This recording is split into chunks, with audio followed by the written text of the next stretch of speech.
Boa, professor. Conversei. Então, muito boa noite a todos. Sejam bem-vindos aos diálogos jurídicos do Centro Universitário IESB. Meu nome é Márcio Evangelista. Estou aqui junto com o professor Ulisses Borges na disciplina no mestrado de Clínicas de Direitos Sociais. Hoje nós temos aí a honra de receber o professor Luiz Geraldo Santana Lanfred, dileto amigo já de longa data, e ele vai nos brindar aí com a sua fala sobre o Conselho Nacional de Justiça e a indução de políticas públicas para o sistema prisional, a experiência dos escritórios sociais. Eu e o professor Ulisses aqui seremos aí os debatedores, mas mais ouvintes do que debatedores, porque o professor Lanfred tem aí uma larga experiência nesse assunto e ele que vai nos ensinar bastante. Quem é o professor Luiz Geraldo Lanfred, além de ser meu amigo, né?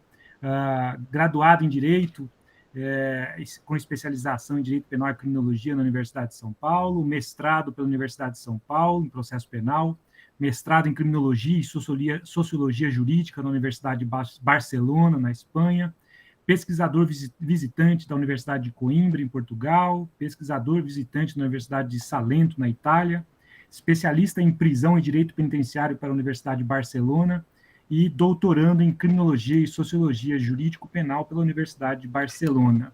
Além dessa experiência larga acadêmica, que já nos diz tudo qual o potencial desse palestrante de hoje, o professor Luiz Lanfred é juiz de direito no Tribunal de Justiça de São Paulo, foi vice-presidente do Conselho Nacional de Política Penitenciária, né, do Ministério da Justiça, legal expert associate da Organização dos Estados Americanos nos Estados Unidos, juiz auxiliar da presidência do Conselho Nacional de Justiça por um período, né, 2014 a 2016, juiz coordenador do Departamento de Monitoramento e Fiscalização do Sistema Carcerário e Execuções de Medidas Socioeducativas, o DMF, do Conselho Nacional de Justiça, também de 2014 a 2016. Só que, atualmente, voltou a essas duas funções, juiz auxiliar da presidência do CNJ, desde ali da gestão do ministro Toffoli, e agora também na gestão do ministro Fux, né? Então, é atualmente o coordenador do Departamento de Monitoração e Fiscalização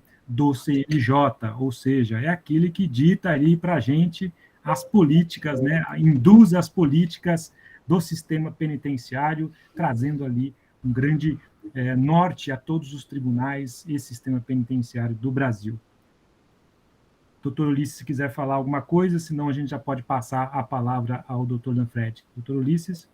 É só dizer boa noite e vamos ouvir o professor Lanfred. Muito obrigado. Então, doutor Lanfred está com a palavra, fale quanto quiser, nós temos aí até as 22 horas e 30 minutos disponíveis para ouvi-los. Obrigado, professor Márcio, obrigado, professor Ulisses.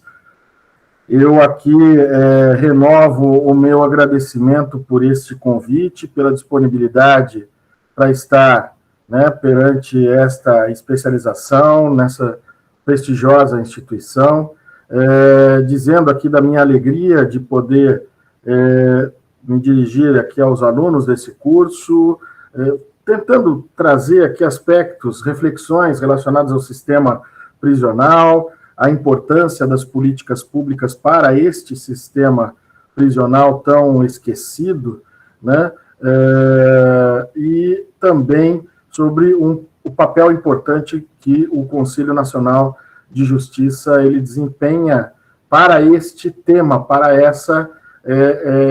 esse contexto.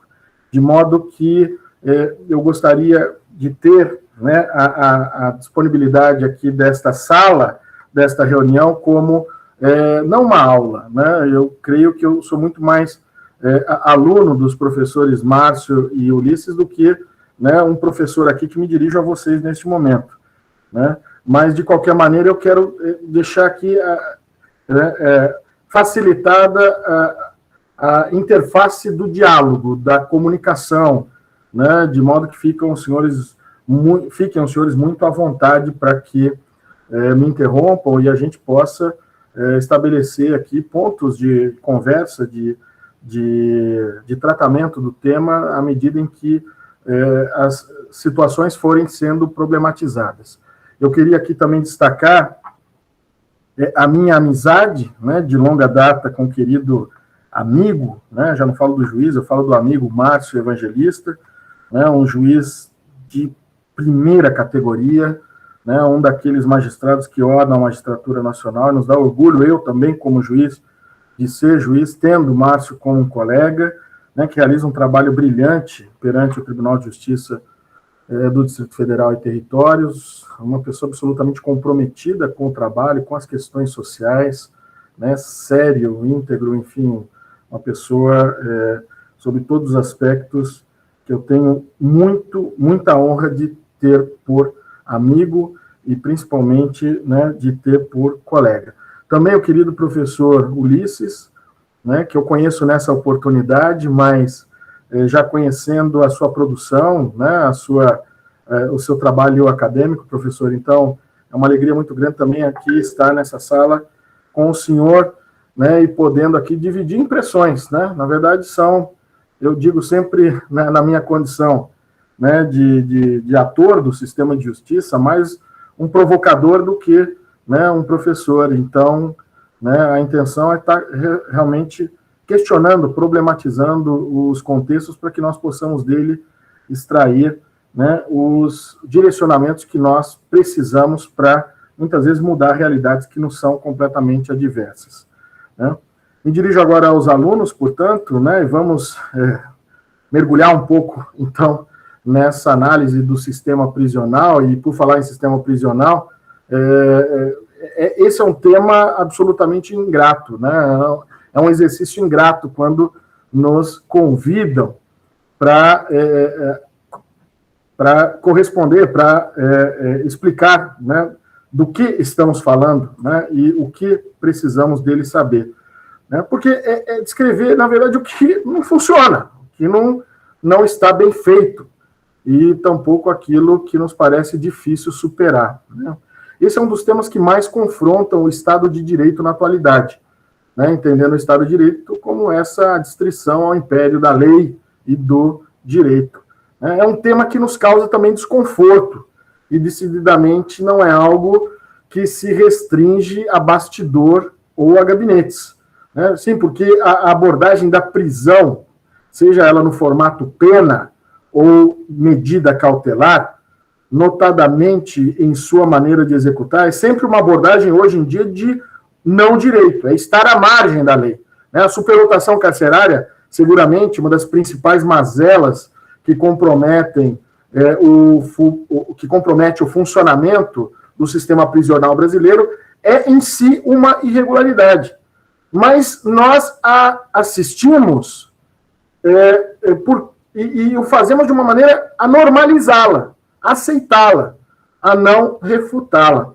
Isso tem uma explicação, né, que é a preferência que atribuímos à prisão sobre todas as outras formas de resposta, de castigo que o Estado contempla. O Poder Judiciário age assim, mas não é só o Poder Judiciário. A prisão também é um recurso no sentido de resposta mais comum, do qual se vale o parlamento brasileiro para chancelar as políticas criminais. E o Executivo não fica atrás, ele racionaliza ações sempre na perspectiva, né, da lógica da construção de mais presídios, da abertura de novas vagas, ainda que se saiba que o planejamento dessa política pública nessa perspectiva, a médio prazo, ele é inexequível, desde uma perspectiva de sustentabilidade fiscal. Vou tentar explicar isso para vocês. Nós temos hoje mais ou menos 800 mil presos no país, a um custo médio, tem lugares que são mais, que são mais caros que outros, né? O nosso país é um país continental, nossa federação com várias particularidades, identidades, o custo médio do preso brasileiro é de R$2.000 por cabeça, por mês. Né? É o que nós chamamos de um custo de hotelaria sem estrelas e de alimentação de péssima qualidade. Simplesmente isso. Não estamos falando de serviço, não estamos falando de nada. Para manter essas pessoas ali encarceradas, recebendo, né, as refeições, né, mínimas, e também as acomodações que são as piores possíveis, né, se gasta, portanto, R$2.000 mensais. Né? serviços são pouco oferecidos para esse contingente. Os presos vivem ociosamente, e o Estado, nós, sociedade, assistimos passivamente a isso. Né? Vocês já fizeram conta desse custo material mensal do sistema prisional? Vejam só, 800 mil presos para R$2.000 por cabeça. Essa conta é de 1,8 bilhão por mês. Isso para não dizer do custo social, já que a prisão, ela importa a interferência da vida de 17 pessoas, pelo menos, são estudos que demonstram isso. Uma pessoa presa impacta a vida de 17 pessoas. Mas o custo material da prisão, hoje em dia, né, a conta da prisão é de 1,8 bilhão por mês. Né? E para devolver quem? Que tipo de pessoa para a sociedade? Que tipo de investimento a gente está fazendo com 8 bilhão por mês? Se não, jogando na lata do lixo, praticamente, né, esses recursos públicos que poderiam ser utilizados, né, de uma melhor forma em investimentos sociais, em políticas públicas. Né? E por ser a forma mais invasiva como o Estado reage aos comportamentos tipificados como crime, o aprisionamento de pessoas também é uma forma exagerada de se resolver o conflito social penal. Né? Já perceberam o que isso significa? Já deram conta, né, de que com isso nós não vamos e não estamos melhorando, né, o padrão de vida daqueles que estão, como nós, do lado de fora? Que segurança pública tem a ver menos com unidades penais, né, sobretudo, tem a ver com unidades prisionais que não se realizam funcionalmente a partir de pessoas que cumpram suas penas sem um plano mínimo de decência, de dignidade e de respeito, e diante de servidores penais, esses são os mais esquecidos, talvez, né, até mais esquecidos do que os próprios presos que estão no estabelecimento prisional. Já se deram conta que eles também cumprem pena, mas pior que isso, desenvolvem o próprio trabalho em condições inadequadas e em desrespeito àquele padrão mínimo, aquele estándar mínimo da Constituição Federal? Pois é, está tudo errado.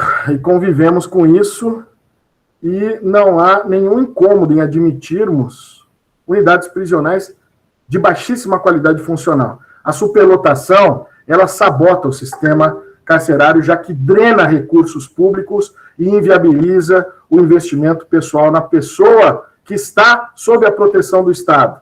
Ela não tem que estar em ócio, ela tem que estar recebendo investimento. Muitas vezes, ações sociais que nunca receberam na rua. Já se deram conta de que muitas vezes essa pessoa sequer socializada foi, e o primeiro contato, muitas vezes, que tem com o Estado é quando o Estado se apresenta a ela na forma de algema. Né? Pois bem, aqui estou. Uma algema para te levar para dentro do cárcere. Essa pessoa que não teve estudo, que não teve oportunidade de trabalho, essa pessoa que não teve, né, sequer acesso, né, às condições mínimas sanitárias. Né? Está sob a proteção do Estado, na expectativa de voltar melhor para o convívio social, mas tudo isso é retórica. Né? E uma curiosidade. Decorre do Sistema das Nações Unidas de Proteção de Direitos Humanos a defesa não de privilégios, senão de regras mínimas para o tratamento de presos. Inimigos na guerra têm uma normativa própria que lhes assegura o tratamento desumano, cruel. Inimigos de guerra, né? Mas também os presos também têm direitos mínimos a serem respeitados. Não sei se já ouviram falar das chamadas regras de Nelson Mandela. Não há reivindicação aqui nem para mais, nem para menos, senão para a garantia de um mínimo existencial que assegure a sobrevivência e a convivência em condições de bem-estar e preservação da dignidade inerente a um ser humano. Organismos internacionais e entidades nacionais têm constantemente demonstrado a endêmica e sistemática impunidade da violação de direitos daqueles que estão submetidos ao sistema prisional brasileiro, consequência e sintoma desse contexto. O Brasil já sofreu condenações na Corte Interamericana de Direitos Humanos, que sempre aponta falhas no dever de investigar, de processar e responsabilizar os autores destas mesmas violações. E aqui violência e impunidade, nessa conjuntura, são ingredientes que pavimentam e denotam o quanto o Estado brasileiro é conivente com essa situação e opera pouco para restabelecer a normalidade. O meu discurso aqui não é um discurso de ideologia. Eu estou falando de realidade. Eu estou querendo me expressar em relação àquilo que se vê para além das muralhas de uma prisão. É a realidade nua e crua. Quem você quer que esteja do teu lado quando essa pessoa termina de cumprir a pena? Que tipo de gente você pretende ter de volta se no nosso país não temos pena de morte? Qual a normalidade que nós estamos reivindicando? Aqui não é discurso de alguém que está comprometido com abolicionismo, com a extinção de prisões. A única coisa aqui que eu estou tentando mostrar aos senhores é o restabelecimento do primado da lei. Recuperar o sentido da lei. Sistema prisional que funciona bem é sistema prisional que opera sob o pálio e não à margem do ordenamento jurídico.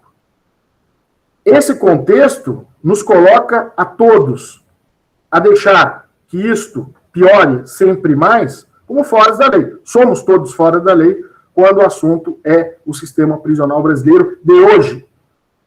E sob esse pano de fundo é que veio à tona, então, a ação de descumprimento de preceito fundamental, a DPF 347, gravem bem isso, né? Esse instrumento que foi pensado para tentar resolver anos de omissão com relação ao sistema prisional. Portanto, o sistema prisional não é um problema de agora, deste ou daquele governante, é um problema de acúmulo histórico de anos de omissão que nunca se fez nada por ele do ponto de vista de gestão, de adequação, de civilização, né? A ADPF 347 era uma ação estrutural que tratou de denunciar a negação de direitos a milhares de pessoas e que pede providências específicas, muitas delas ainda sequer praticadas.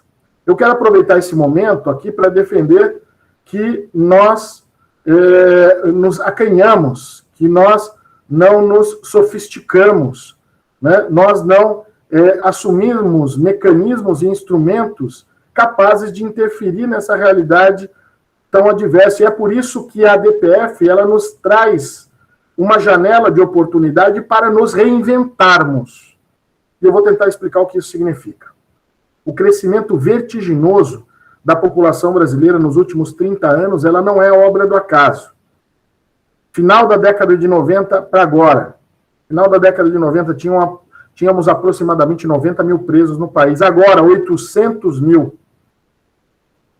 Um estilingue no crescimento dessa população prisional, e a população brasileira, ela não cresceu na mesma proporção. Na verdade, esse resultado é produto de opções legislativas de baixo impacto para a segurança pública. Ou prender mais melhorou a nossa tranquilidade aqui do lado de fora. Percebam que começamos a prender mais depois da reabertura democrática. E tudo isso é paradoxal. Definitivamente, prisão e segurança da população não são temas necessariamente afins e correlatos de causa e efeito, né? A bomba relógio em que se transformou o sistema prisional brasileiro exigiu, portanto, que o Supremo Tribunal Federal, em setembro de 2015, analisando a DPF 347, se posicionasse de uma maneira bastante significativa sobre as prisões brasileiras. E o fato importante é que, neste exato momento, né, analisando liminarmente esta ação estrutural, reconheceu o chamado estado de coisas inconstitucional do sistema prisional. 2015, e desde aí estamos. Na ocasião daquela decisão liminar, 2015, setembro de 2015, apontava-se a existência de um quadro de violação massiva, generalizada e sistemática de direitos fundamentais transgredidos de um conjunto de pessoas, causado e prolongado pela omissão das autoridades no cumprimento de suas obrigações, cuja superação só se apresentaria possível através de transformações estruturais e da atuação, notem bem, conjunta de diversos atores do sistema de justiça. Isso quer dizer que este não é um problema de judiciário, não é um problema de legislativo, não é um problema de executivo, não é um problema da sociedade civil, né? Isso é um problema de todos. Todos somos responsáveis, cada um com a sua parcela de responsabilidade, cada um com a sua parcela, né, de comprometimento com o problema. Mas, malgrado essa decisão, que é de 2015, já vamos com 6 anos dessa decisão liminar, ainda continuamos assistindo a cenas dantescas que advêm dos presídios brasileiros, que aqui sim tem razão, vulgarmente, dizermos, ali não é espaço para recuperação, mas sim depósito de gente, né? Ao ensejo dessa decisão, o Supremo Tribunal Federal reconheceu, portanto, inconsistências estruturais graves, cuja modificação depende de medidas abrangentes de natureza normativa, administrativa e orçamentária. É um problema, portanto, complexo, e para ele nós não temos respostas fáceis. As respostas também são complexas.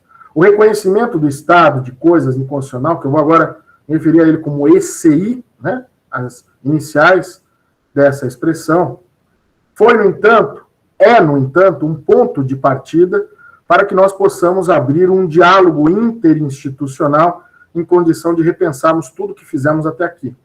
E dele depreende-se um convite, ainda não aceito por todos, para que implementemos uma ação ordenada e racionalizada que tenda à resolução dessas disparidades.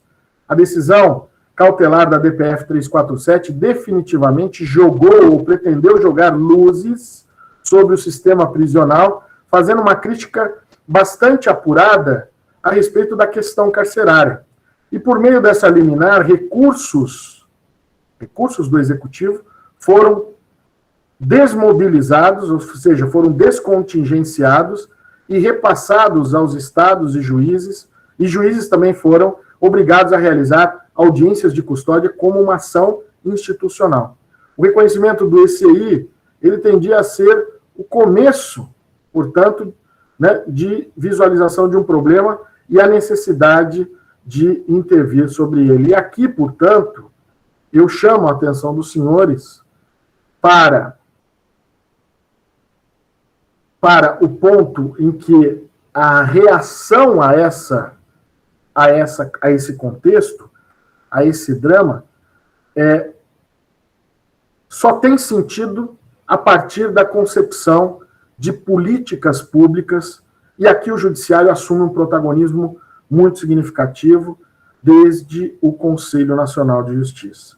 Entendam, senhores, como políticas públicas, ações, né, ou iniciativas estruturadas, né, com a pretensão de atuarmos sobre uma realidade específica, né, buscando superá-la a partir da organização de pessoas, de uma metodologia e, sobretudo, buscando resultados que possam, a partir da ciência e da experiência, impactar a realidade adversa.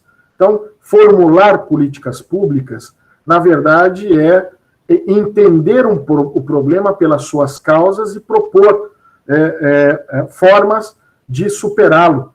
E, evidentemente, que não se faz políticas públicas sem dados confiáveis, sem evidências da realidade, né, do mundo empírico. E é por isso que é tão importante nós termos, né, sistemas legais e informações confiáveis para que nós, gestores, né, do sistema, né, ou do governo, tenhamos condições, portanto, de organizar essas reações, né, a estes contextos que nos são desfavoráveis, né? E aqui, portanto, né, o meu lugar de fala, ele está justamente para demonstrar que o DMF, né, o Departamento de Monitoramento e Fiscalização do Sistema Carcerário, e do Sistema de Execução de Medidas Socioeducativas do CNJ, ele é, por originário, né, o lugar onde se formulam as políticas públicas judiciárias para o sistema prisional, né? Este departamento ele foi criado no ano de 2009, por lei do parlamento, quando já existia o Conselho Nacional de Justiça. A criação do Conselho, como vocês sabem, advém de uma emenda constitucional do ano de 2005.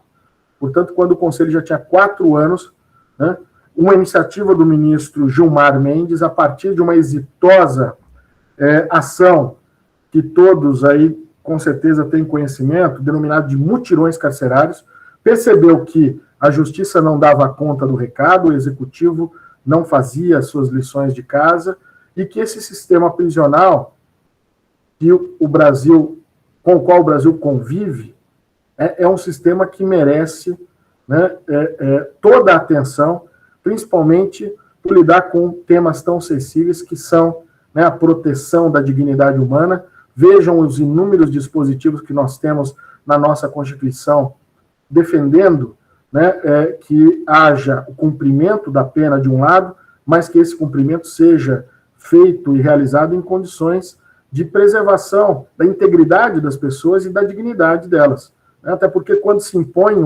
uma pena através de uma sentença, é a execução de uma pena justa, e não uma pena desviada, né? E não tem aqui lugar e sentido falar, se não gosta de lá, não pratique crime. É obrigação do Estado ter espaços adequados, não de privilégios, para que essas pessoas possam resgatar a dívida que tem com o Estado, com a sociedade, pelo descumprimento das regras sociais. E aí, portanto, a política pública ela se insere neste marco de pensar em perspectiva, em prognóstico para o futuro. E no caso do sistema prisional, isso nos exige atuar conforme uma lógica que restabeleça a racionalidade e devolva o sentido para o funcionamento do sistema prisional, porque hoje não tem sentido, não tem racionalidade e não cumpre a sua finalidade. Portanto, novidades neste plano, né, em que o estado de coisa inconstitucional te traz uma janela, né, de oportunidade para se realizar ações e inovações, né? A intenção é de que trabalhemos, saiamos dos nossos compartimentos e trabalhemos, né, por ações específicas que possam realmente superar, né, os problemas que hoje com o qual nós convivemos. E aqui, portanto, entra, né, a temática dos escritórios sociais, né, que eu posso dizer que são uma espécie de ponto fora da curva nesse universo, né, e que vem justamente para o trabalho sobre uma questão específica, a questão da chamada porta de saída do sistema prisional, a qualificação do acompanhamento da pena àqueles que são egressos do sistema prisional, né, e a forma de proporcionar apoio e assistência a essas pessoas que, malgrado em liberdade, continuam cumprindo pena, mas não só ela, como também aos seus familiares, né, porque são pessoas vulneráveis, porque são pessoas que, principalmente por terem passado pelo sistema prisional, ali, ou desde ali, ganham uma mancha ou uma marca que vai persegui-las pelo resto da vida, né? E é nesse sentido que eu quero dizer para os senhores que a prisão, ela deixa cicatrizes, para além daquelas no corpo, né? Eu não acreditava nisso, até ver, às vezes, pessoas ali que têm deficiência de vitamina D por falta de banho de sol. São pessoas que acabam se amarelando dentro da prisão, né? Você vê que a prisão transforma os corpos, né? A prisão ela tem esse ingrediente de crueldade, né? É um equipamento sobre todos os aspectos que enlouquece quem ali não é forte para resistir àquela contenção, né? Então, a prisão ela deixa cicatrizes nos sujeitos que lá estão e naqueles que também retornam para os seus territórios. Então, já não fosse o ponto de lesionar as pessoas, a prisão também faz com que essas pessoas carreguem para sempre a marca de por lá terem passado. A privação de liberdade, a privação de direitos e do convívio social, ela marca fortemente a vida dessas pessoas que passaram, né, por uma unidade penal. Isso não pode ser ignorado, não se pode negar a exclusão social que muitos que já carregavam antes de entrar na prisão, agora se transforma em estigmatização.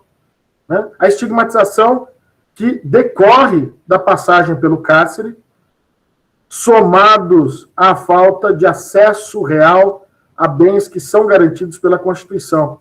Então, já não fosse a passagem pelo cárcere, diminuir a importância social dessas pessoas, ou colocá-las sob uma desconfiança permanente, até o resto da vida. Além disso, essas pessoas também não têm o melhor direito à saúde, o melhor direito à educação, à moradia, a trabalho e lazer. E o que falar, então, de esperar a reintegração, social dessas pessoas? A falta desses bens dificultam a retomada da vida normal dessas pessoas.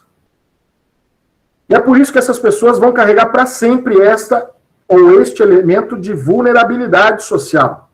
E a vulnerabilidade aqui, os senhores entendam como essa expressão em que a pessoa, ela não é igual à outra.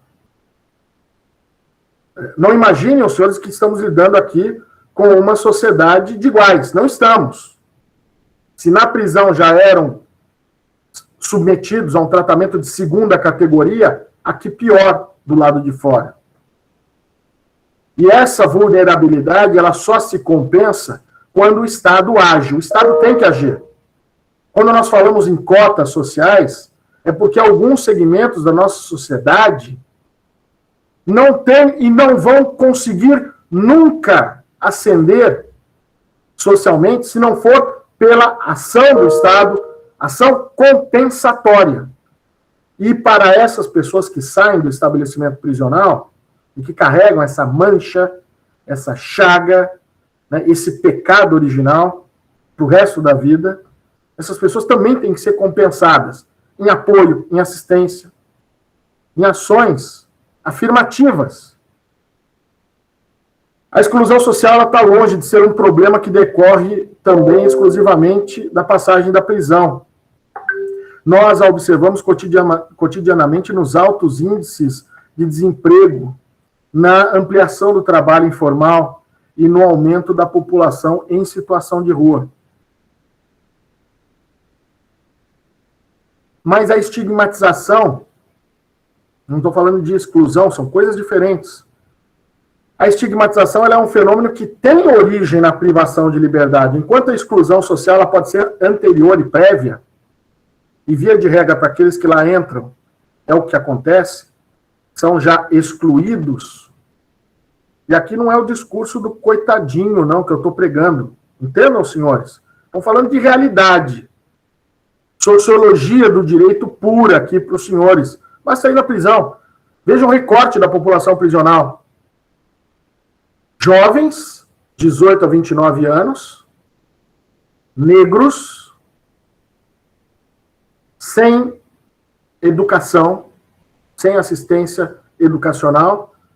Esse é o público, 55% das unidades prisionais do nosso país. Então ninguém está pregando aqui ideologia nenhuma. E basta ir à prisão para você ver que essa é a realidade da qual estamos tratando. Isso é evidência. Isso é realidade empírica. Então, enquanto a exclusão ela pode ser prévia à entrada, a estigmatização é algo que sai de dentro da unidade prisional. Ela tem origem na privação da liberdade e vai acompanhar o egresso até o final da sua vida, pois ele vai cobrar, pois essa estigmatização ela acaba cobrando dessas pessoas uma postura mais rigorosa frente ao crime que cometeram. Se já não bastasse o crime, se já não bastasse a pena em condição de indignidade que cumpriram, ainda elas vão ter que ser muito mais fortes de qualquer outra e sem continuar tendo nada. É um pouco disso a estigmatização. E isto vai distingui-las das demais pessoas, trazendo, aqui as consequências, limitação de oportunidades, qualitativa e quantitativamente, quando da retomada da vida em liberdade. Essas situações, elas se agravam ainda mais quando encampadas por aqueles que são intolerantes e preconceituosos com essas pessoas.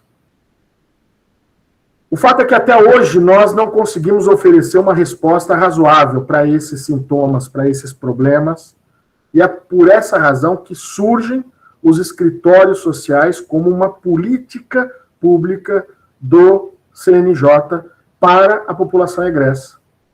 Hoje nós podemos falar que existe uma política pública para situações, para as pessoas em situação, né, de cumprimento de pena em liberdade, para as pessoas egressas, né, e o escritório social é um dos instrumentos desta política pública. A proposta é, a partir deles, dar sentido e consistência, né, como eu disse, à política pública de atenção às pessoas egressas do sistema prisional. Né, práticas que visam, ali nesse escritório, são disseminadas práticas que visam a inclusão social, a minimização da estigmatização que decorre do cárcere e denotam o nicho no qual o escritório social ele vai atuar. Né? O seu papel, portanto, enquanto equipamento público, será acolher de maneira adequada, com recursos e dinâmica própria, a população que vivenciou a privação de liberdade e, muitas vezes, o rompimento dos próprios vínculos familiares e comunitários. O escritório social é um lugar, é um espaço onde essa pessoa encontrará a acolhida que muitas vezes não teve no presídio, que não teve na vara judicial e também não vai encontrar em nenhum outro lugar. Eu quero com muita segurança enfatizar que as ações de inclusão social nesse equipamento, ou a partir desse equipamento, irão beneficiar também as pessoas, não apenas as pessoas marginalizadas, mas toda a sociedade, uma vez que podem e vão impactar na redução da desigualdade social e, consequentemente, da violência. Até porque aqui a proposta é interferir em trajetórias de violência, violência institucional, violência pessoal, absorvidas por essas pessoas que saem do cárcere, para que elas possam entender que elas, enquanto cidadãos, que essas pessoas, enquanto cidadãs,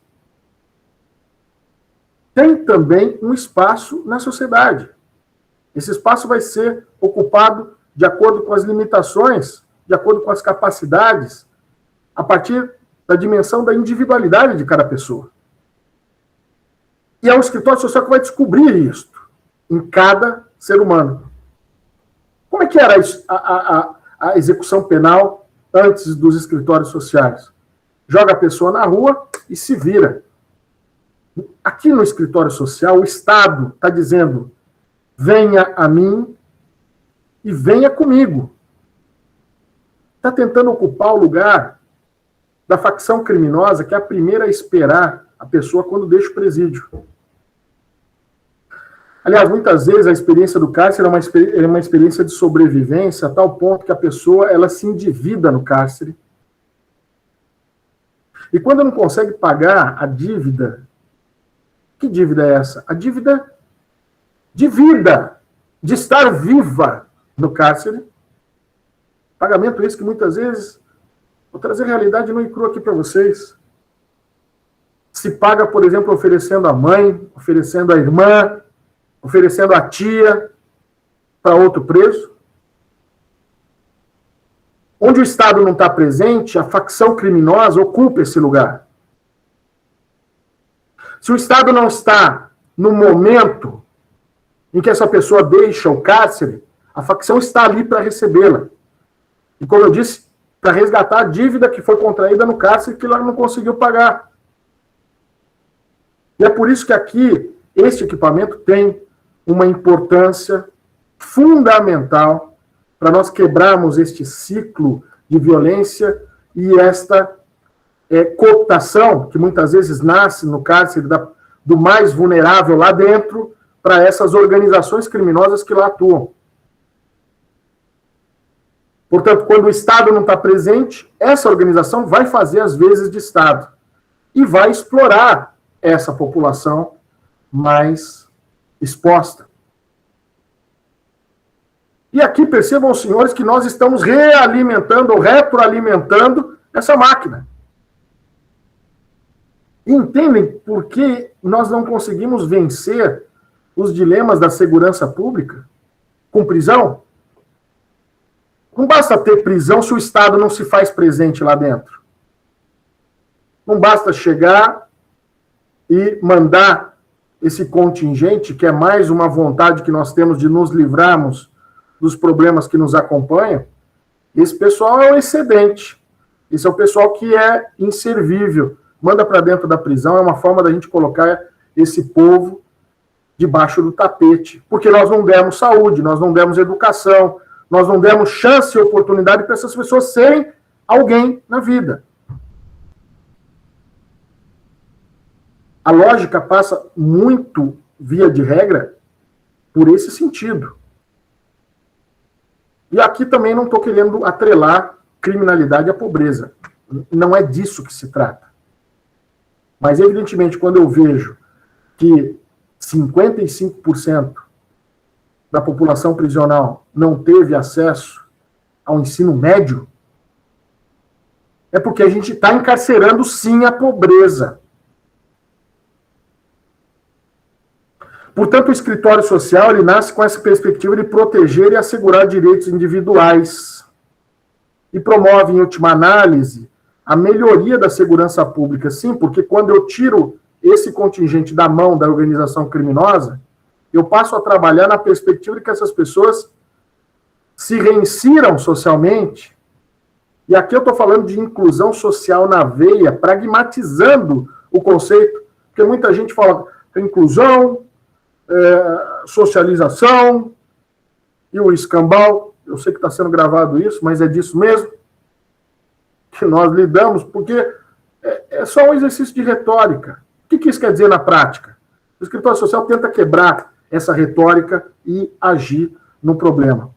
Se nós obtivermos sucesso na inclusão social dessas pessoas, nós estaremos contribuindo para a quebra desses ciclos de violência e trabalhando para evitar reincidência.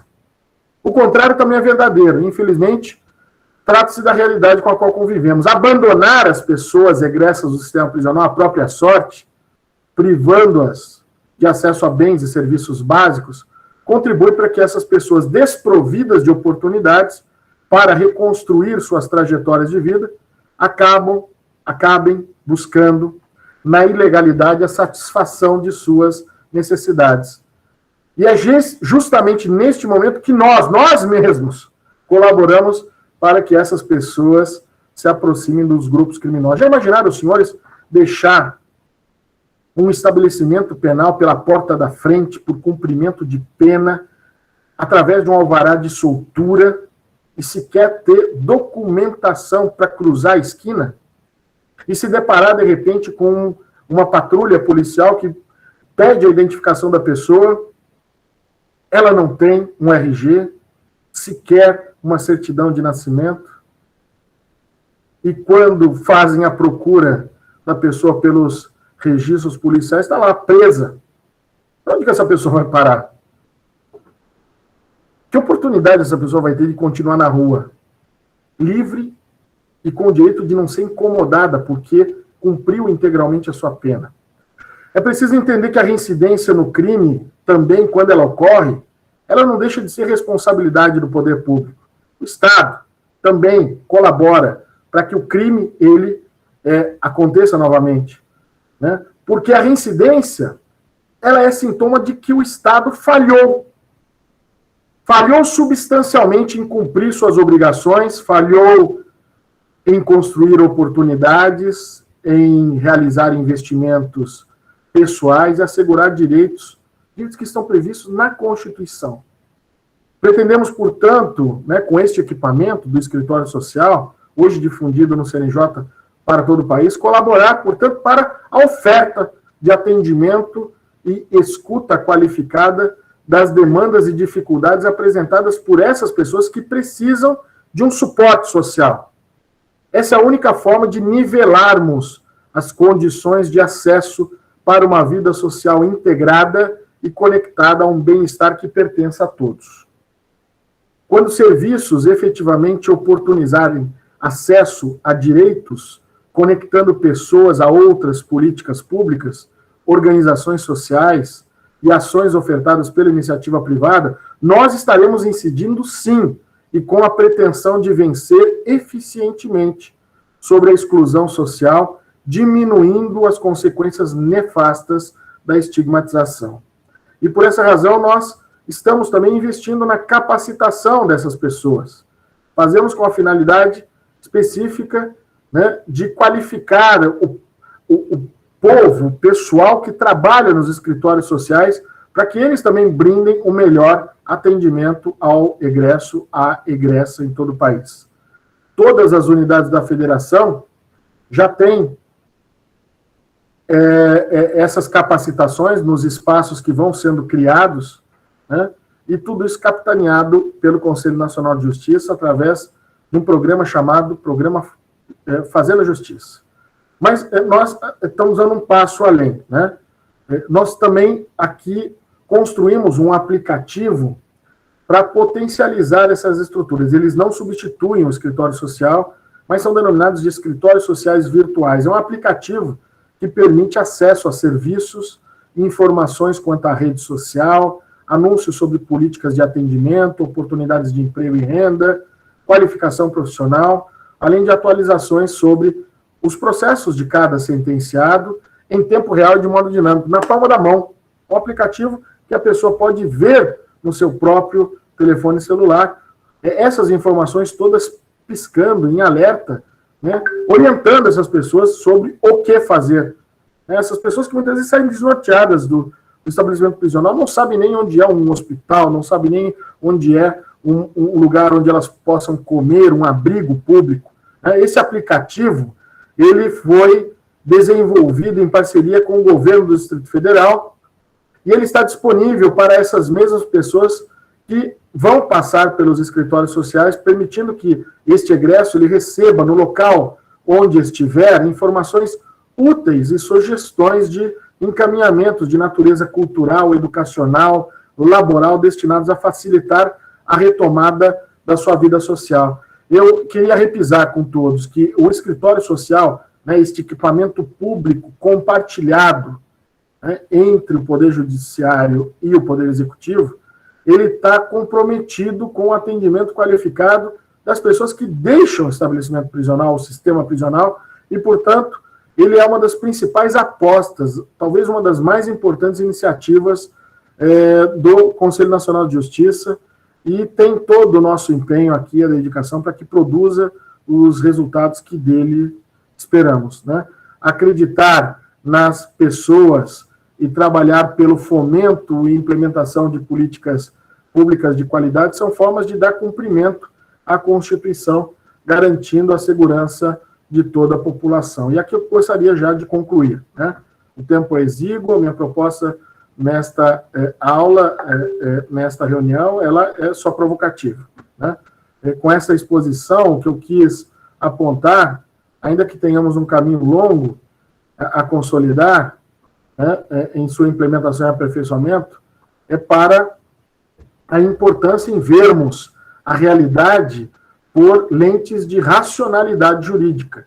E pensar racionalmente é não esperar. A DPF 347, para além de expor as mazelas do sistema prisional, que há muito deixou de funcionar, ela veio à luz para o fim de buscar soluções que recomponham a lógica do sistema prisional, chamando a atenção e exigindo uma ação coletiva e coordenada de todos aqueles que interferem e repercutem ações e resultados sobre o sistema prisional. Pensar em restabelecer a lógica do sistema prisional nem por isso permite ignorar as condições de encarceramento precária que milhares de pessoas estão submetidas. Ainda que a declaração, do chamado estado de coisas inconstitucional tenha aberto uma janela de oportunidade para revermos essa situação desfavorável, é preciso atuar no limite das nossas responsabilidades para superá-lo. Compensar penalmente os disparates do sistema prisional. Seguir essa trilha nos remeterá à efetividade e à garantia de direitos. E garantia de direitos é efetivamente do que se ocupa o escritório social. Aliás, um caminho único para revitalizarmos um sistema prisional em que a invisibilidade do ser humano ela denota o esgotamento de qualquer sentido para as penas que aplicamos nesse país. E com isso, portanto, eu encerro a minha apresentação e me coloco à disposição de vocês para o debate. Muito obrigado, professor Lanfredi. Satisfação ouvir aqui, A gente vê aí que a larga experiência, unindo aí a experiência acadêmica que nós vimos no currículo do professor Lanfredi, também nos traz aí a experiência prática do dia a dia ali no sistema penitenciário brasileiro e a ideia daquilo que eu propus aos alunos e ao professor Ulisses na semana passada, quando fiz o convite ao professor Lanfredi, a ideia de políticas públicas, o CNJ trabalhando com políticas públicas para tentar aí implementar a própria Constituição. Mas, professor Lanfredi, eu tenho aqui tem várias perguntas de alunos, mas eu tenho duas primeiro, depois eu passo a palavra para o professor Ulisses. Eu tenho duas ponderações aqui. Primeiro, eu vi que o senhor mencionou ali na sua fala, Estado Inconstitucional das Coisas, da DPF, tudo bem, inclusive eu passei o acórdão para os alunos lerem antes do nosso encontro de hoje, mas eu passei para eles também as regras de Mandela. Eu vi que o senhor mencionou isso na sua fala. Eu queria saber o que as regras de Mandela influenciam nas políticas públicas do CNJ aqui, nessa indução de políticas públicas no sistema penitenciário brasileiro. Ótima pergunta, professor Márcio. E, na verdade, é importante que os nossos queridos alunos, ouvintes, eles entendam que as regras de Nelson Mandela são prescrições, estándares mínimos para tratamento de presos universalmente consolidado. Ela é uma construção coletiva de várias mãos e que resultou, portanto, nesse apanhado de disposições que estabelecem um mínimo existencial, mínimo vital, para que essas pessoas possam estar na custódia do Estado, respeitadas na sua integridade e prestigiadas na sua dignidade. Então, essas regras que foram aprovadas em um encontro internacional realizado na África do Sul, daí o nome Nelson Mandela, até homenagem a esta figura emblemática sul-africana, que passou 30 anos preso e, quando retorna à sociedade, retorna para ser presidente da África do Sul, para promover a reunificação da África do Sul, onde se praticava deliberadamente, se assumia uma política pública, uma política social do apartheid, ou seja, da separação entre brancos e negros. Então, nós temos aí a homenagem ao Nelson Mandela, batizando esse regramento, essas disposições, para este conjunto de regras que estabelecem, portanto, este padrão mínimo e essencial para que nós tenhamos racionalidade dentro do sistema prisional. Ótimo, muito obrigado, professor. Eu passo a palavra, então, ao professor Ulisses, não vou monopolizar aqui as perguntas, mas depois eu volto para fazer as perguntas dos alunos aqui. Pois não, professor Ulisses? Bom, antes de mais nada, eu queria parabenizar e agradecer ao professor Lanfred pela extraordinária exposição, extremamente densa, e mostra que o seu lugar de fala é um lugar realmente privilegiado para tratar de um tema como esse. Eu lamento não estar à altura de Vossa Excelência para um debate de alto nível, pelo fato de que realmente a minha atuação na área penal, com hoje já 38 anos de advocacia, é realmente minúscula. Eu defendi um tribunal do júri, defendi no Supremo um caso de extradição, fiz uma meia dúzia de habeas corpus e participei de umas 3 ou 4 audiências de conciliação naqueles juizados especiais para delitos de pequeno potencial ofensivo. Então, assim, o olhar, né, que tem condição de fazer é um olhar matizado por senso comum. Mas isso também não é problema, porque, na verdade, como bem o professor Lanfred mencionou no início da sua fala, essa é uma questão que envolve toda a sociedade, né? E o CNJ, se ele assim, ficasse só na questão prisional, ele já teria justificado a que veio, né? A partir exatamente da gestão do ministro Gilmar Ferreira Mendes, que nos jornais a gente lia, né, que tinham muitos presos que já tinham cumprido as suas penas, e a simples verificação, é certo que hoje a informatização ela permite uma ação mais rápida, né? Esse aplicativo na palma da mão que Vossa Excelência mencionou, né, é fruto do espírito do nosso tempo, mas muitas pessoas ficavam esquecidas na prisão e etc.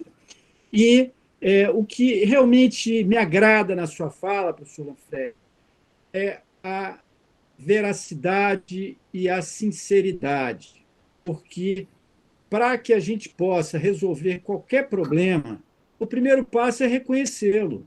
Há um problema, e é um problema maior do que a nossa condição normal de enfrentá-lo, né? Vossa Excelência mencionou que nos anos 90 nós tínhamos em torno de 90 mil presos, mas eu me lembro também, acho que em 95, o então juiz da Vara das Execuções Criminais aqui de Brasília, né, faleceu recentemente, o desembargador Jorge Leite, uma pessoa queridíssima, ele então provocou o executivo dizendo que nós precisamos de mais espaço porque as pessoas estão nas delegacias de polícia presas. E na época, o então governador chamava-se Cristóvão Buarque, depois se tornou senador, um dos políticos mais assim proeminentes de Brasília, né? Ele respondeu que faria escolas, não faria presídios, né? E o doutor Jorge Leite, então, fez uma triagem e tirou um monte de gente que tinha condição de não estar colocando em risco a sociedade por conta daquele espaço mínimo. Na época, acho que os índices da falavam em 1,5 m quadrado, 2 metros quadrados por pessoa, né? E as próprias delegacias estavam sobrecarregadas. Agora, Vossa Excelência nos traz esse dado de que aumentou muito o número de presídios, mas aumentou também sobremaneira para 800 mil presos no Brasil. E também, dentro da visão do senso comum, recentemente eu li alguma coisa que mencionava que nós tínhamos em torno de 250 mil mandados de prisão não cumpridos, né? Isso é, o Estado já reconheceu aquela atitude delitiva e a pessoa ainda não está cumprindo pena porque não foi ainda levada ao cárcere. Mas o fato é esse, é que quando se olha de frente um problema, isso facilita pelo menos uma possibilidade de solução. Porque, assim, quando nós todos éramos estudantes, o discurso do Estado era um discurso muito mais, com todo, perdão da palavra, cínico, como se o Estado vivesse uma realidade e a sociedade outra. né? O sistema carcerário brasileiro ele sempre foi deficiente e talvez rudimentar, né? Rudimentar. Agora, esses escritórios sociais, eles abrem uma perspectiva de grande importância e, evidentemente, quando se confronta 14 milhões de desempregados que não estão em discussão no assunto da comunidade carcerária, não é fácil a ressocialização diante também de falta de oportunidades. Mas a pergunta que eu queria deixar para Vossa Excelência diz respeito a essas políticas públicas do CNJ, assim, até que ponto elas se dirigem ao cidadão. E aí vou citar um exemplo que eu vivenciei em casa. Né? A certa altura, a minha sogra chegou e falou: você sabia que o caseiro ali ele já foi preso, cumpriu pena e porque matou alguém? O caseiro da nossa casa, tá certo? Eu falei: não sabia.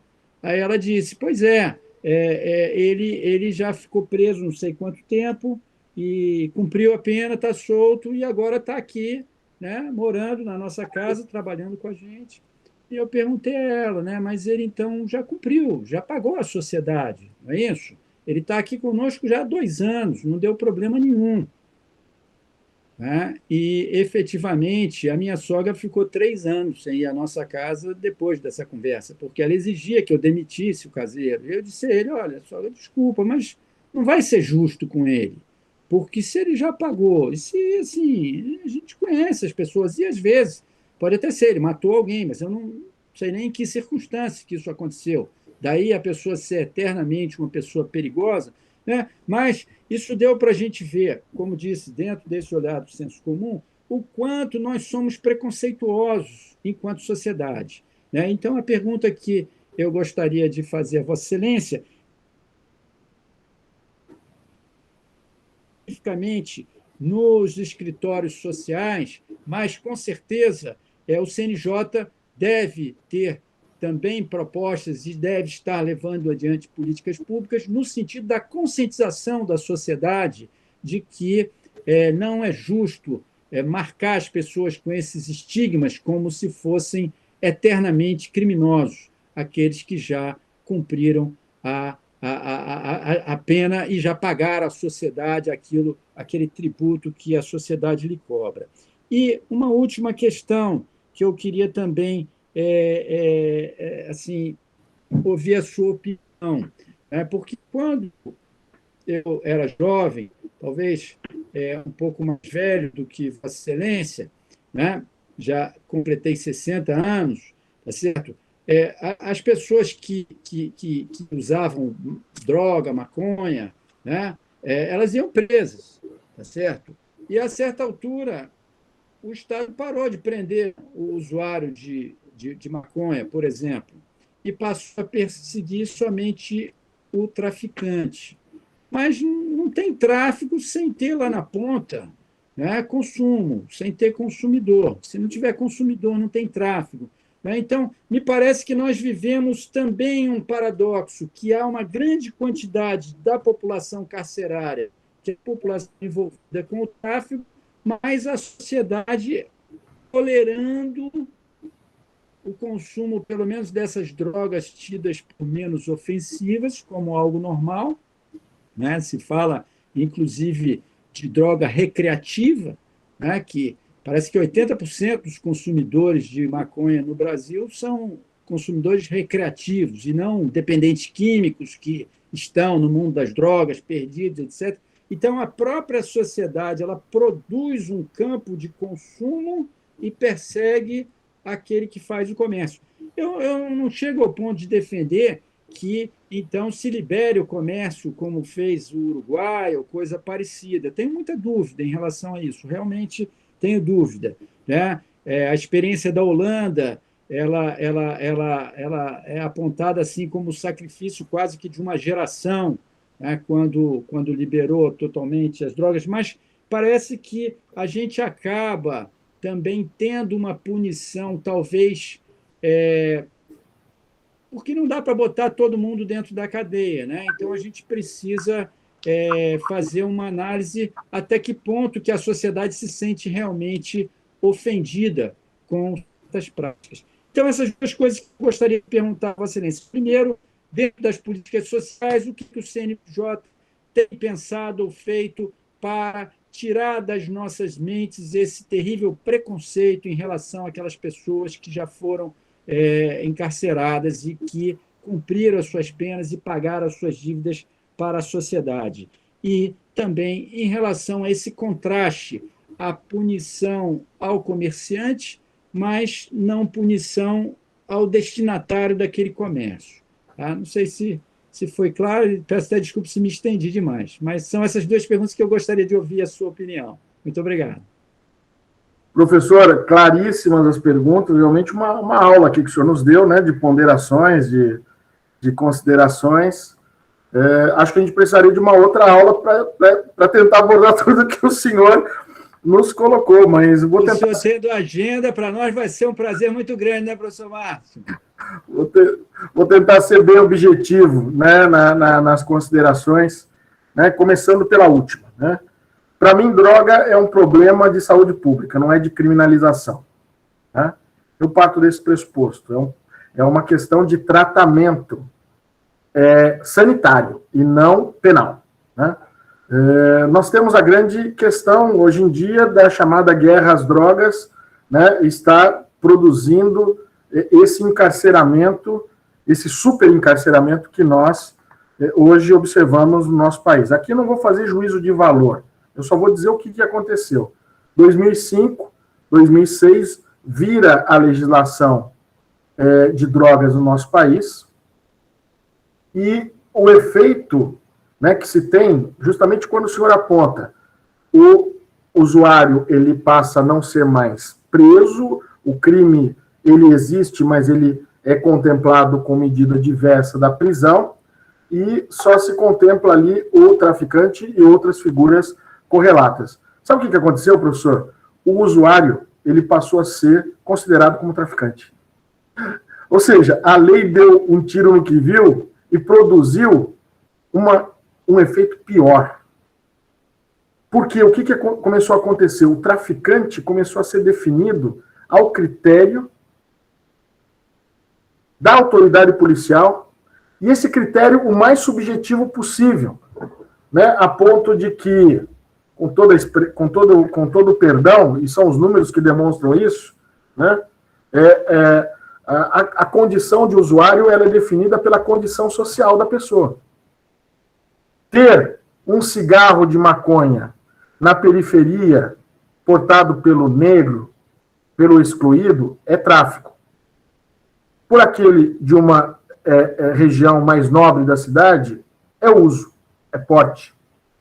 Então você tem um subjetivismo da lei que produziu um efeito contrário àquela pretensão de poder conferir um tratamento melhor para a questão das drogas. Mas nessa perspectiva em que, como política criminal, o país ele considera, ao contrário de outros, como o senhor citou, Holanda, né, Uruguai, que consideram como uma questão de saúde pública, né, o nosso país considerou que essa é uma questão penal, de repressão. E com isso nós temos nada mais, nada menos que 32% das nossas prisões repletas de vulgos traficantes. Na verdade, os traficantes de verdade, professor, os traficantes de verdade, talvez não chegue a 1% desse segmento. Mas quando eu tenho uma população de 800 mil presos, 32% equivalem a praticamente quase 250 mil pessoas encarceradas por crimes de drogas. Crimes sem violência, sem grave ameaça. Não, mas destrói famílias. Não, mas trata a pessoa. E se realmente é uma política em relação a um segmento específico, ao tráfico, então vamos tratar de traficância a sério. Agora, escalar índice de prisão, passando nas biqueiras da periferia das nossas cidades, para encher os camburões de gente para denotar produtividade, de polícia, isso para mim tem outro nome, professor. Isso para mim não é política penal séria, de um país sério, de um país que quer segurança pública. Essas pessoas são facilmente substituídas ali na trama do tráfico, porque são bens de consumo, são coisas, elas trocam, né? Elas saem de um lugar, entram em outro lugar e a máquina continua. Então, quer dizer, me parece que aí a gente tem que repensar decididamente o que a gente tem feito a partir, né, dessa, ao meu modo de ver, ao meu juízo, uma equivocada percepção, né, de política criminal em relação ao problema das drogas.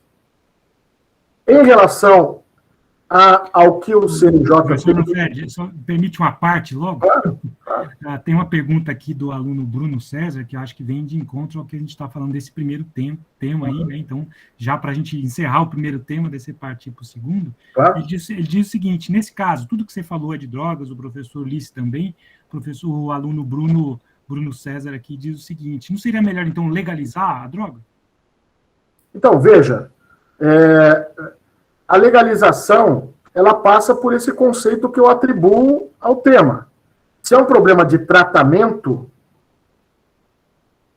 sanitário, de saúde pública, evidentemente que eu deixo de atribuir à questão, né, a sua repercussão criminal. Então, eu acho que aqui a gente dá... a gente entende o problema pelo seu lado equivocado. Porque não é de repressão que se precisa, mas sim de uma estrutura, né, que considere, né, a necessidade de atribuir ao tema o encaminhamento necessário. Só que isso demanda também do Estado, também mais investimento, né, uma outra estrutura, né, de apoio a essas pessoas. E, ao meu modo de ver, está aí um subterfúgio para o Estado, então, resolver a questão sanitária, social, pela opção prisional. Então, veja, eu aqui não vou firmar pé no sentido de descriminalizar ou não a droga. Eu acho que vocês já entenderam, talvez, o meu ponto de vista. Essa definitivamente não é uma questão que, para mim, se resolva com pena, com prisão, com restrição de liberdade, né? Então, evidentemente que eu tenho, para mim, equivocada essa opção de política legislativa brasileira em relação às drogas. Tanto mais dessa forma de reprimir, né, o que, na verdade, só serve para encher as nossas prisões desse contingente. E a própria lei traz uma série de disparidades, né, que fazem aí confundir, né, a associação ao tráfico, né, e a própria traficância com elementos de hediondez. Então, quer dizer, há uma confusão tão grande que a própria magistratura ela se distancia muito de uma uniformidade na forma de aplicar a lei, né? Eu não sei se eu respondi a pergunta, né? Não sei, mas, enfim, certo, Bruno? Não sei se eu respondi a tua pergunta, mas eu acho que você já entendeu a minha resposta, né? Não, entendi sim, professor. Acho que foi uma resposta que, de forma equilibrada, né, tentou ponderar a situação da saúde pública e, ao mesmo tempo, a situação da segurança pública, né? Eu, assim, na minha opinião, o que eu considero de forma mais correta seria seguir o que os outros países estão fazendo, né? E estão fazendo de forma bem sucedida, né? Agora, até aqui na nossa saudosa América Latina, né, dentro das suas veias abertas, temos algumas evoluções também, né? E no Uruguai, eles regulamentaram, tivemos agora no México também a regulamentação. Na Califórnia já temos, né, há algum tempo, sendo que a Califórnia é o estado mais rico do país, mais rico do mundo, né?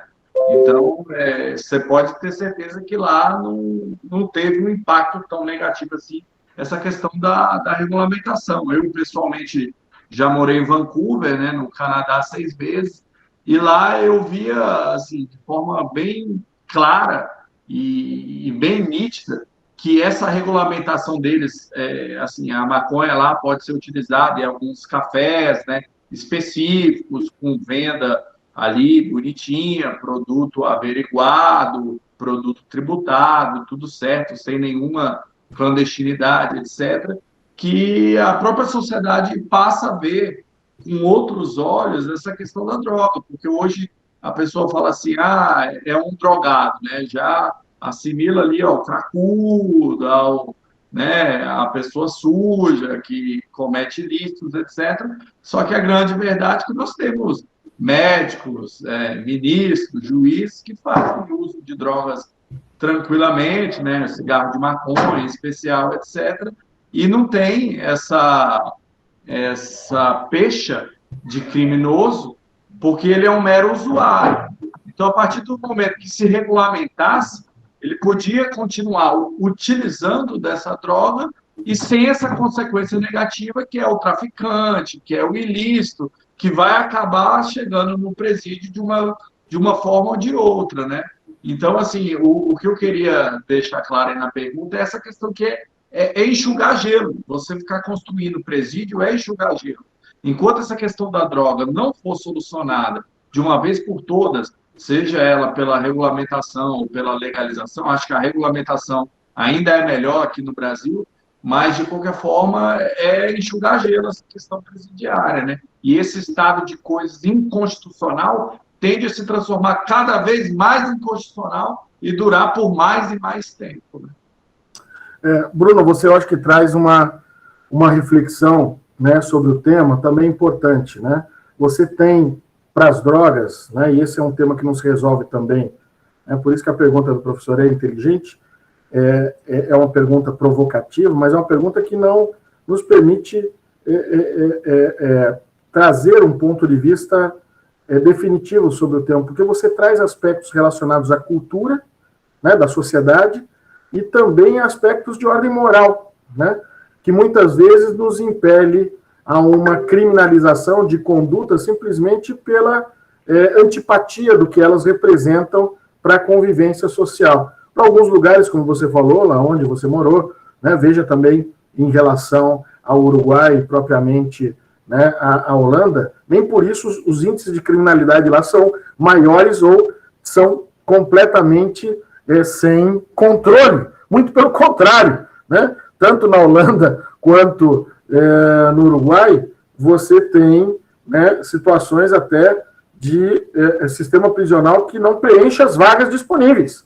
Então, quer dizer, vamos reposicionar as questões aqui. Eu acho que tudo isso merece freios de arrumação, mas denotam também uma evolução da própria sociedade, né, um conceito de civilização na sociedade que nós vivemos, né? Isso, claro, impondo a necessidade aí de repensarmos o tema nessa perspectiva de avanço civilizacional mesmo, né? Bom, em relação à outra parte da pergunta do professor Ulisses, professor, toda e qualquer ação do Conselho Nacional de Justiça ela é sempre trabalhada na perspectiva de uma disputa de narrativa, né? A disputa de narrativa realmente é uma capacidade,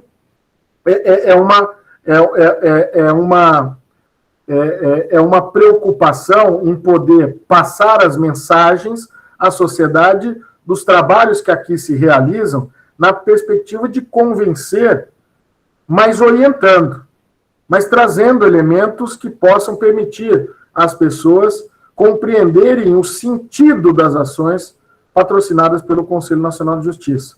Então, realmente, é estratégico e é necessário que essa relação comunicacional com a sociedade, ela se implemente para que ações como essa do escritório social, ou outras tantas realizadas aqui pelo DMF, os próprios mutirões carcerários, não fossem compreendidos como uma liberação, como um relaxamento, né, ou como um tratamento mais benéfico, né, às pessoas, senão, né, de reparação de justiça, né, de equalização da lei, mas principalmente de racionalidade para tudo aquilo reivindicando a racionalidade de tudo aquilo que nós fazemos.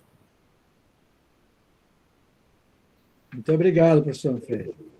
Tá ótimo, professor Lanfredi. Realmente, aí eu posso dar também a minha contribuição aqui, quando eu estive trabalhando aí com o Dr. Lanfredi no CNJ, que eu fui secretário-geral adjunto lá da presidência.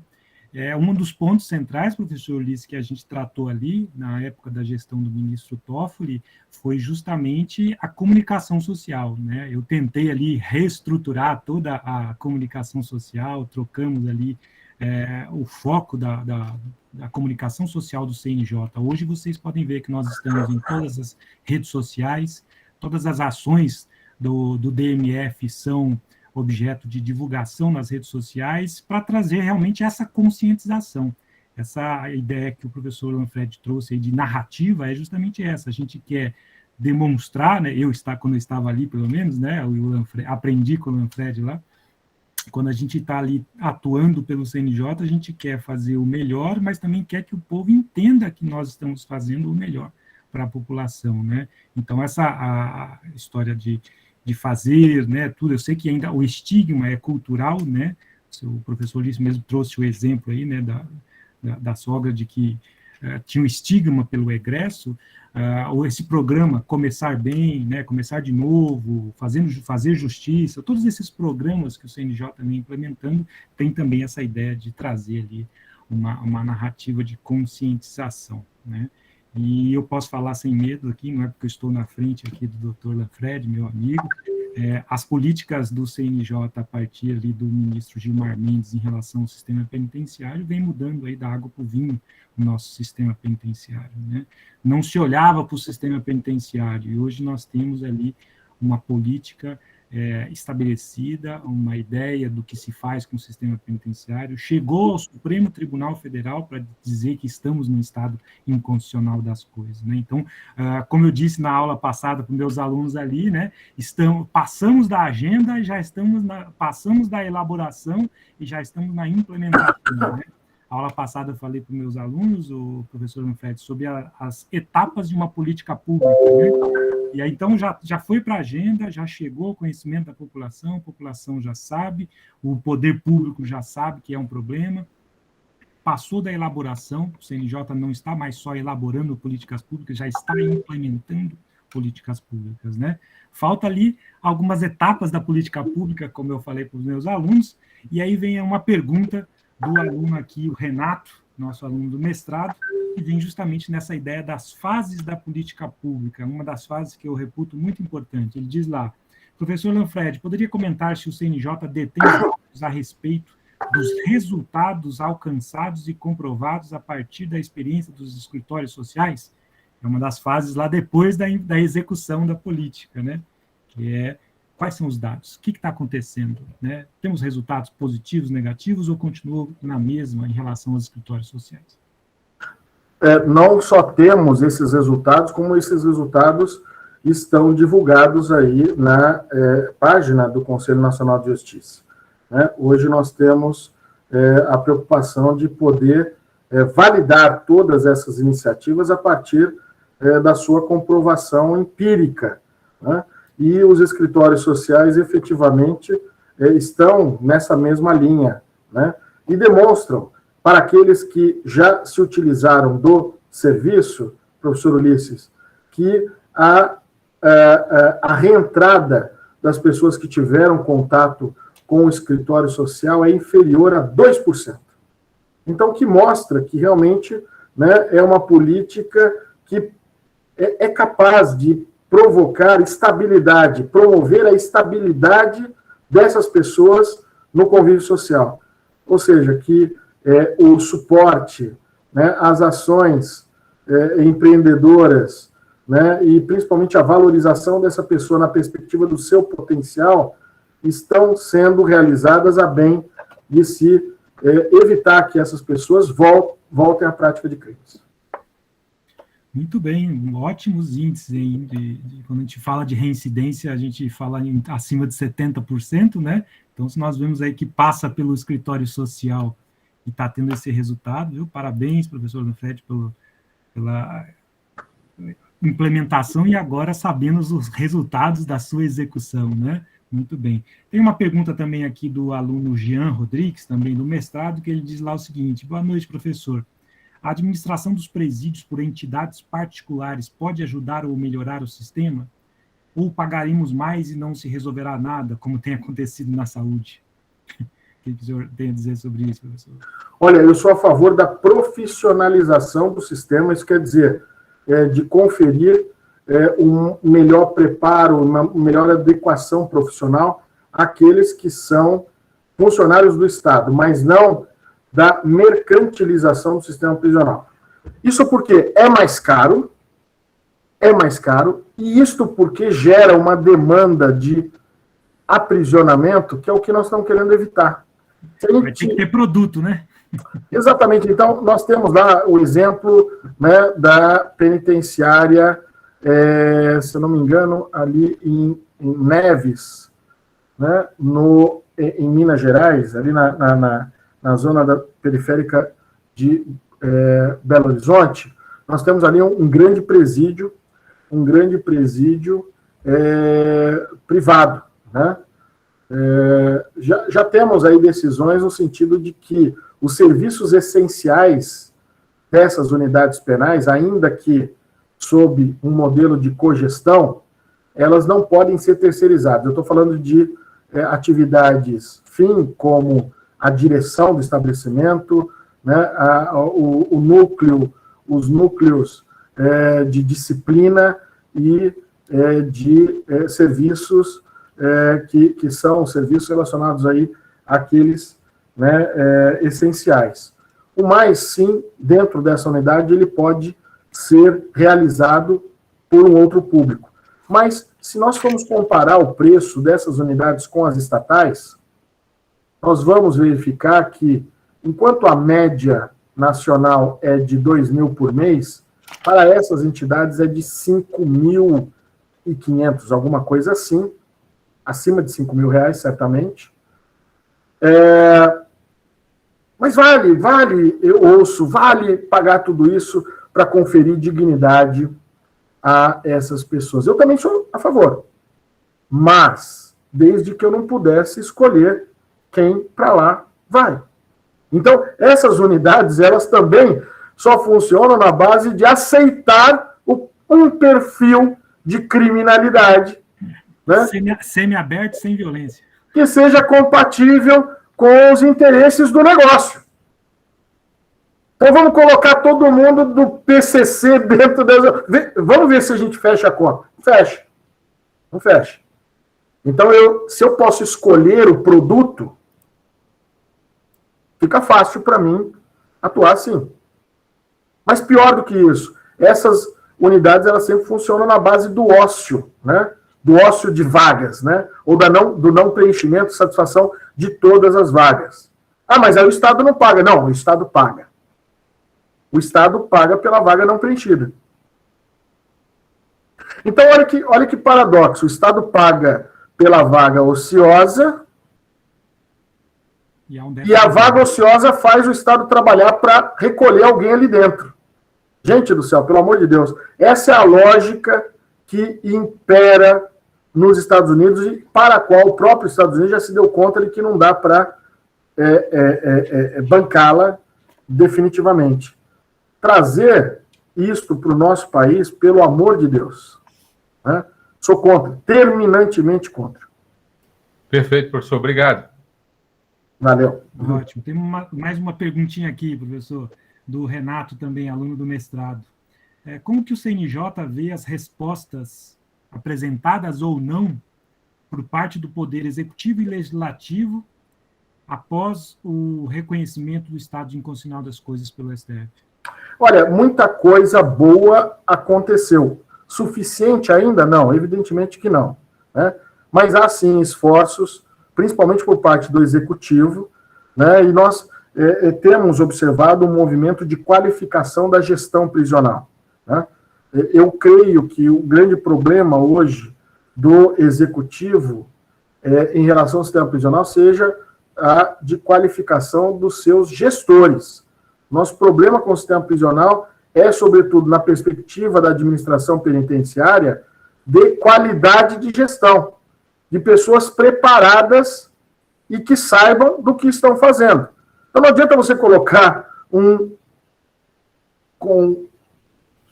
todo o respeito à expressão, um gaiato, e olha, você vai ser secretário de administração prisional, e o cara não entende nada daquilo. Evidentemente que é onde nós chegamos, né? Outra coisa também que eu vejo, né, é essa confusão, muitas vezes, entre os atores da segurança pública com o sistema prisional. Acho que são duas coisas completamente diferentes, né? Já se diz, né, o jargão, quem prende não cuida. Quem prende sempre vai trabalhar na lógica de mais prisão, de mais repressão. Quando a atividade prisional é uma atividade de prognose, de futuro, e não de olhar para o passado. Então, quer dizer, se eu coloco aqueles que estão calejados pela segurança pública para atuar dentro dos presídios, nós vamos ter um padrão de sistema prisional que talvez não seja o ideal. Não, então você está dizendo que essas pessoas são incompatíveis. Eu não estou dizendo isso. Vamos deixar muito claro isso. Eu estou dizendo que são pessoas que funcionam numa lógica que é aquela que não é ou não deveria ser a que se impõe para o bom funcionamento do sistema prisional. É só isso. Mas eu vejo, né, de qualquer maneira, alguns bons avanços em alguns lugares, né, mas que ainda falta muito a ser feito, com certeza. Ótimo, professor. Eu só tenho mais uma pergunta aqui. Vou misturar a pergunta do aluno com a minha pergunta e depois eu passo a palavra ao professor Ulisses. Sobre o trabalho, né, o trabalho do preso. Eu, quando fui juiz de vara de execução penal, fui por 3 vezes, né? Passei eu cumpri toda a minha pena, né? Eu entrei no regime fechado, depois fiz ali trabalhando no regime semiaberto e depois fui para penas alternativas, né? Como você sabe, aqui no DF nós temos 3 varas, né? Então eu passei nas 3 varas de execução penal aqui como juiz. E eu vi a grande dificuldade do trabalho, né? Como o professor disse, aí nós temos uma ociosidade muito grande no sistema penitenciário.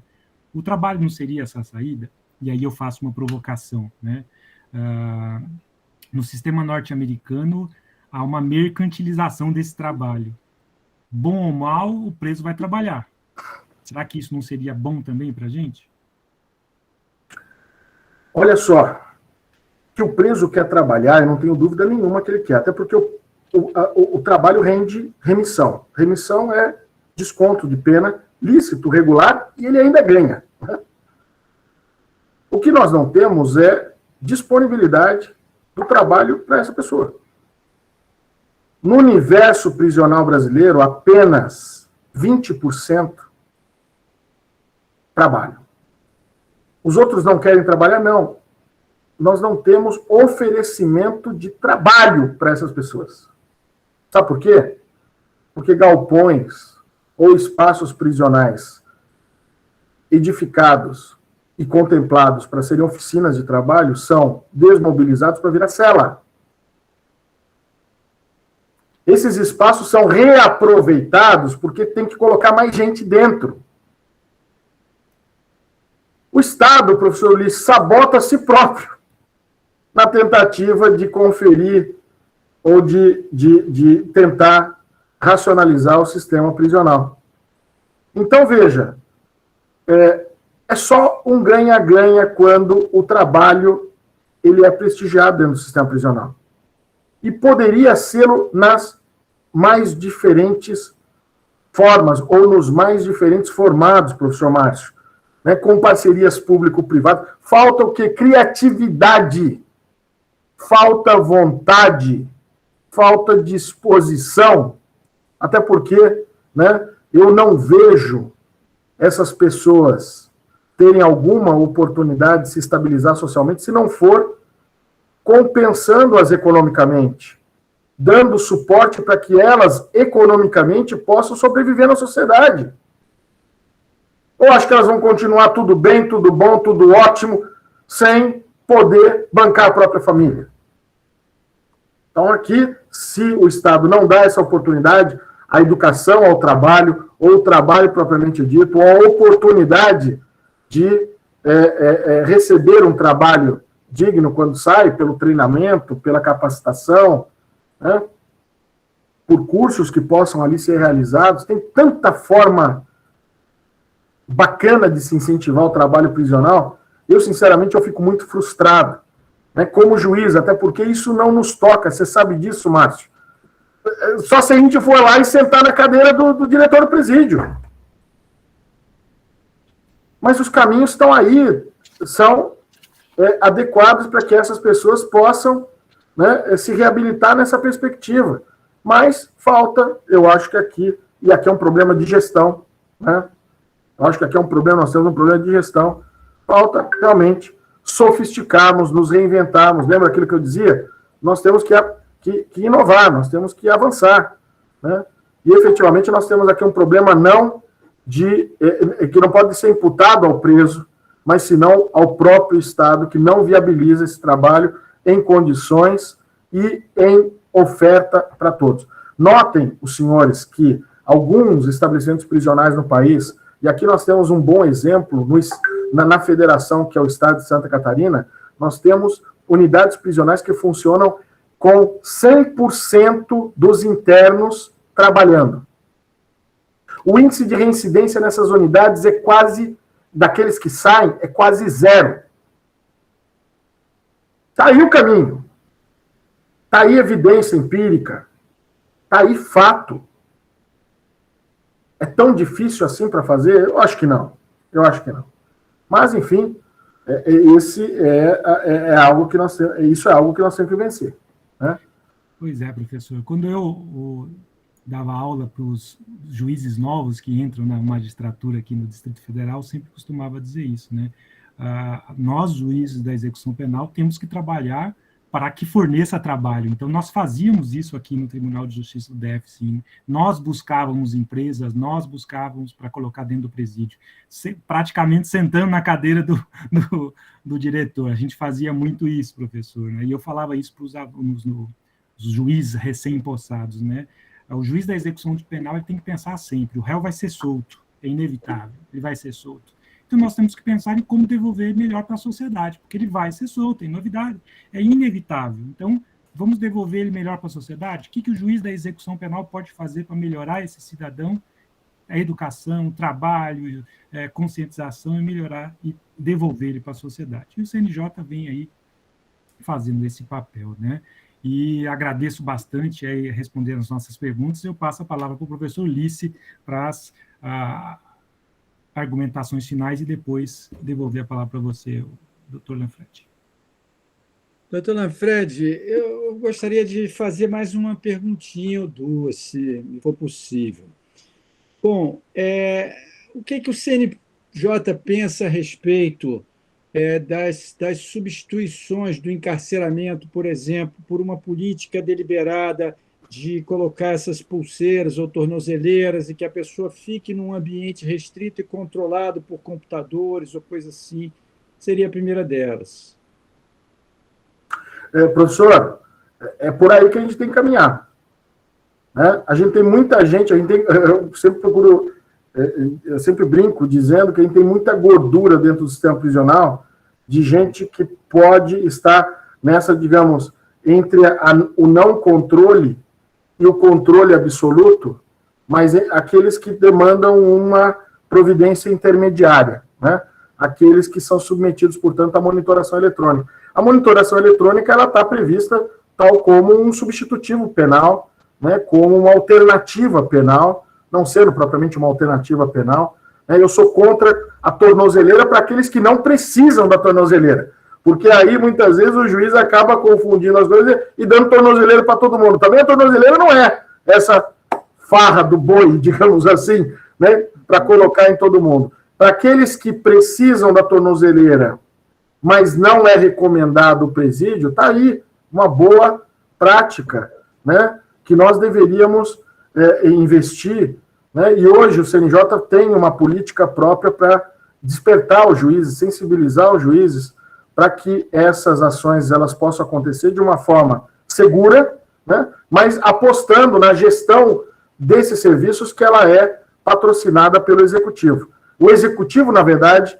ele tem que mostrar que esse serviço ele é eficiente, ele é responsivo, e ele faz um controle adequado sem a necessidade de encarceramento. E o detalhe maior, professor, muito mais barato que a prisão. 10% do que a prisão representa. Se é 2.000 o custo, 200 a manutenção de uma tornozeleira.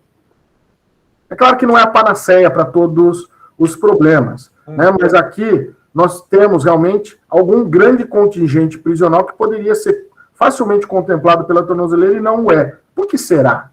Né? Por que será? Né? Eu tenho várias formas de poder explicar isso, mas eu acho que isso renderia também uma outra aula, viu, professor? Tá certo. Bom, finalmente, eu gostaria de perguntar ao senhor em relação à duração da pena, né? Porque a gente vê, acontece qualquer fato na sociedade, aí o Congresso Nacional reage, criando leis, sempre punindo mais. Eu, por exemplo, eu tive a oportunidade de presidir a primeira Comissão de Defesa dos Direitos Animais, e, recentemente, houve uma mudança na legislação para punir com maior dor por mais tempo, aumentando a pena para aquelas pessoas que tratem com crueldade, o que a nossa Constituição proíbe, né, os animais. Só para dar um exemplo, né, que o raciocínio é assim, aumenta a pena. E eu me pergunto, e gostaria de ouvir a sua opinião, se a pena prolongada, ela realmente ela facilita esse processo de socialização. Eu vejo assim, eu acredito que Vossa Excelência deva ter filhos também, você pune os seus filhos em casa, dá castigo, tudo tem um bom senso, né? Uma coisa em excesso, ela acaba muito mais prejudicando do que auxiliando, né? A sensação que eu tenho que no sistema prisional também há um excesso quanto ao tempo, para que a pessoa possa fazer um exame de consciência, uma reflexão, está um tempo excluído da sociedade, e acaba razão aqueles que dizem que o sistema prisional acaba sendo uma vingança da sociedade, e não uma recuperação, realmente, né? O que o senhor pensa da duração da pena? E concluo ainda, para não ter que repetir depois, a substituição pela pecúnia, né? A pessoa ser penalizada em pagar, estando dentro da sociedade, não obrigatoriamente reclusa. Eu me lembro, em 95, eu assisti um atropelamento lá no Lago Norte, né? E era o filho do ministro dos transportes que estava dentro do carro dirigindo, e ele foi punido, mas ele foi punido para pagar para o resto da vida 2 salários mínimos para os pais do rapaz que ele atropelou e matou, né? E hoje ele está, até hoje, na sociedade, é advogado também, como eu, e até hoje paga, né, a sua pena, porque era uma pena até os pais falecerem, né? E me parece que talvez, em termos pedagógicos, em termos assim de uma ressocialização, talvez a pena pecuniária ela possa, é claro que não naqueles casos de crimes cruéis, ou coisa assim, não estou falando nesse sentido, né? Mas a sensação que eu fico também com o olhar do senso comum, como falei no início, é de que, às vezes, se tem a ideia de que ficar muito tempo na prisão, que isso vai dar jeito.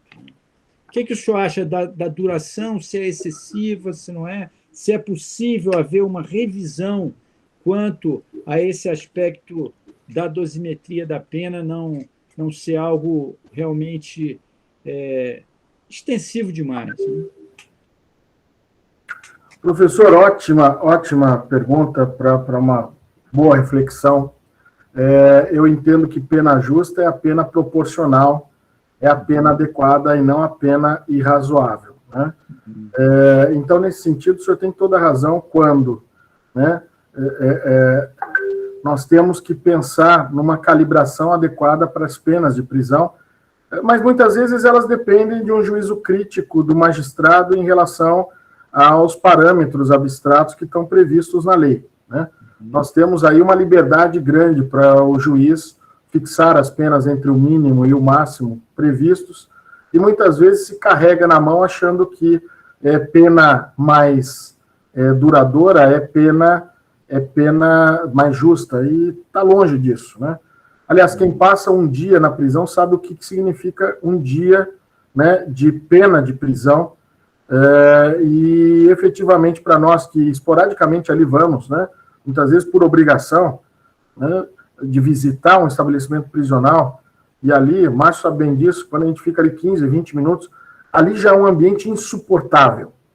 15, 20 minutos para pessoas como nós, juízes, promotores, né, defensores públicos, vamos por obrigação ao estabelecimento prisional.